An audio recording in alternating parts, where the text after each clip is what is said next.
evidence of collusion.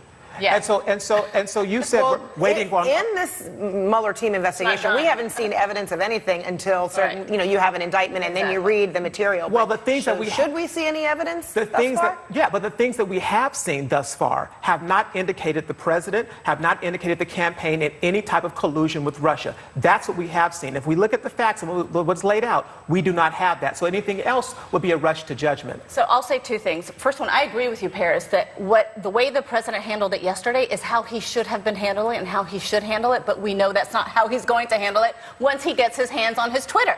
Right?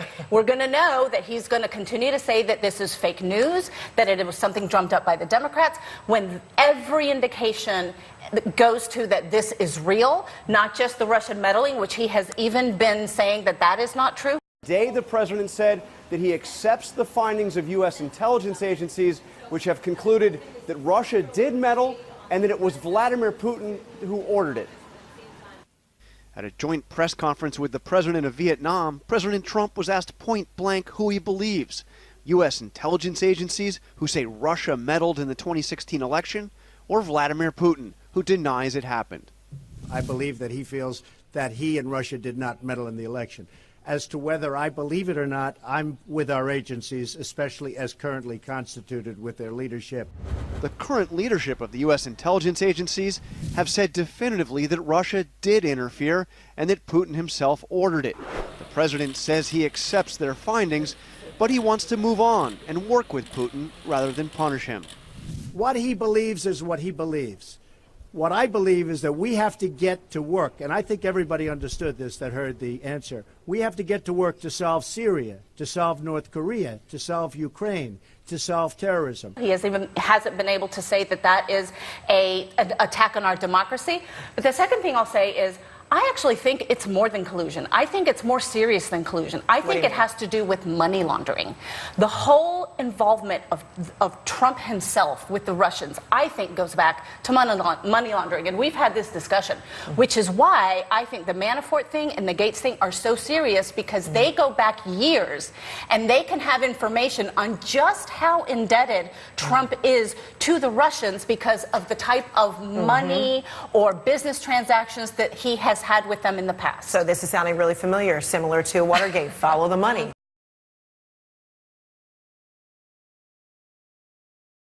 Paris. Follow the money is right. I think you can make that argument if you want to, but at the end of the day, this is why people were upset when we have a special counsel, because the broad scope.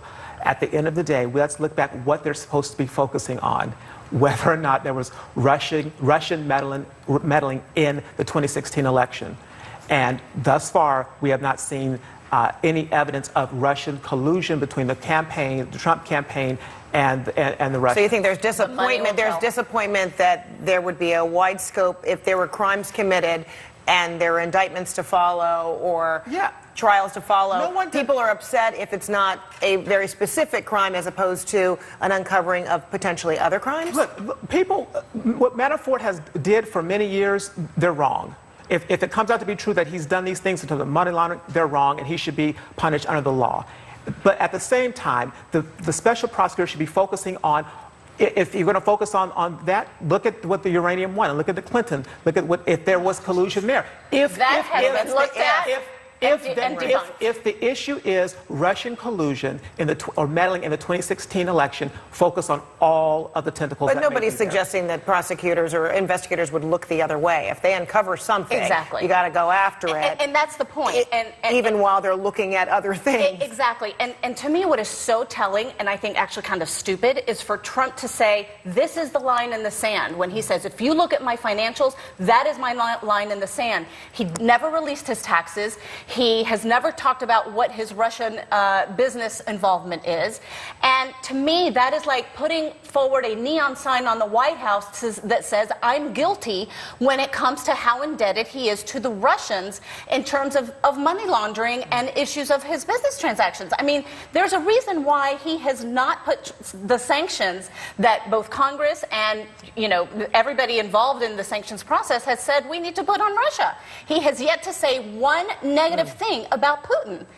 First of all, he has said negative things about Putin. There's been sanctions on Russia, and there's more to come. And the last thing is... He hasn't done them. Maria, under the rule of law in this country, which we all benefit from, you're innocent until proven guilty. The president, the campaign, they're innocent, and there's been no showing of any collusion with Russia. Yeah. And that's something that you have to accept. All right, we'll leave it there for now. Paris, Maria, good to see you. Thank you so much.